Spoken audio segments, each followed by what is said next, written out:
Praise the lord. ఈరోజు దేవుని మాట ఆదికాండము 39వ అధ్యాయము 9వ వచనం. నీవు అతని భార్యవైనందున నిన్ను తప్ప మరి దేనిని నాకు అప్పగింపక ఉండలేదు.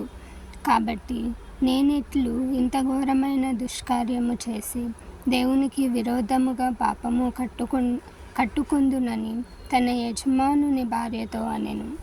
ఇక్కడ యోసేపు గురించి, యోసేపు స్టోరీ గురించి మనందరికీ తెలిసింది. ఒక్కసారి జ్ఞాపకం చేసినట్లయితే, పోతీఫర్ ఇంట్లో యోసేపు ఉంటున్నాడు. అయితే యోసేపుకి తన ఇల్లంతటి బాధ్యతని పోతీఫర్ అప్పగించాడు. అయితే ఒకరోజు ఏమైంది, పోతీఫర్ భార్య వచ్చి నాతో సైన్యం ఉంచమని అడిగినప్పుడు యోసేపు పలికిన మాట అంటే, ఇక్కడ ఈ వాక్యం నుండి మనం ఏం నేర్చుకోవాలంటే, మన ఆలోచనలో, మన చూపుల్లో, మన హృదయంలో మనకి సెక్షువల్ ఫీలింగ్స్ అంటే ఎవరైతే టీనేజర్స్ ఉన్నారో వారికి సెక్షువల్ ఫీలింగ్స్ అనేవి వస్తూ ఉంటాయి.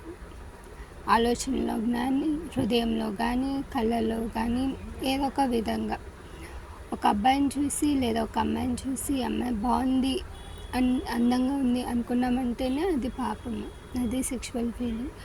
సో ఇలాంటి ఫీలింగ్స్ వస్తూ ఉంటాయి. అంటే ఏ యవ్వనస్తులకైనా వస్తూనే ఉంటాయి. రాలేదు అని అంటే అది అబద్ధం. కాబట్టి ఇవన్నీ ఫీలింగ్స్ని కూడా ఎలా ఎదుర్కోవాలి అని అంటే, యోసేపు ఎలా ఎదుర్కోగలిగాడు? ఆమె సైనించమని అడిగింది, సైనించవచ్చు, ఎందుకంటే ఆమె అడిగింది కాబట్టి. కానీ లొంగిపోలేదు. ఎందుకు అని అంటే, యోసేపు హృదయం దేవునికి దగ్గరగా ఉంది. అతను దేవుణ్ణి ప్రేమించినంతగా ఎవరిని ప్రేమించలేదు. దేవుణ్ణి ప్రేమించాడు కాబట్టి దేవుని దృష్టిలో అది పాపము, ఇది నేను చేస్తే ఆయనకి దూరం అయిపోతాను అనే భయం అతనిలో ఉంది కాబట్టి ఆ పాపాన్ని చేయలేదు. అలాగే మనకు కూడా దేవుని యందు భయము, భక్తి, దేవుని యందు ఎడతెగక ప్రేమ ఉన్న ఎడల ఖచ్చితంగా మనము ఆ ఆలోచనల్ని జయించగలము.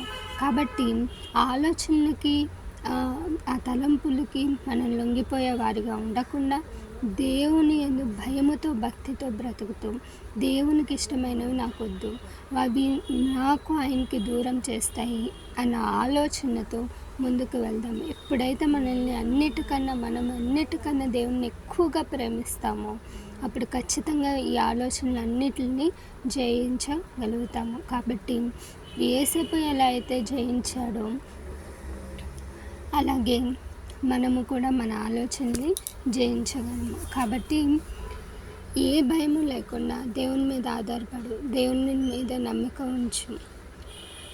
మనుషులకి చెప్తే నవ్వుతారు, నువ్వు చేసే తప్పు అని నిన్ను హేళన చేస్తారు. కానీ దేవునికి చెప్పుకొని, ప్రభువా నాకు ఈ ఆలోచనలు వస్తున్నాయి, తలంపులు వస్తున్నాయి, వీటిని నాకు వద్దు, నేను విడిచిపెడుతున్నాను, నీకే అప్పగిస్తున్నానని ప్రశాంతంగా దేవుని సన్నిధిలో మోకరించి ప్రార్థన చేసుకొని విడిచిపెట్టే.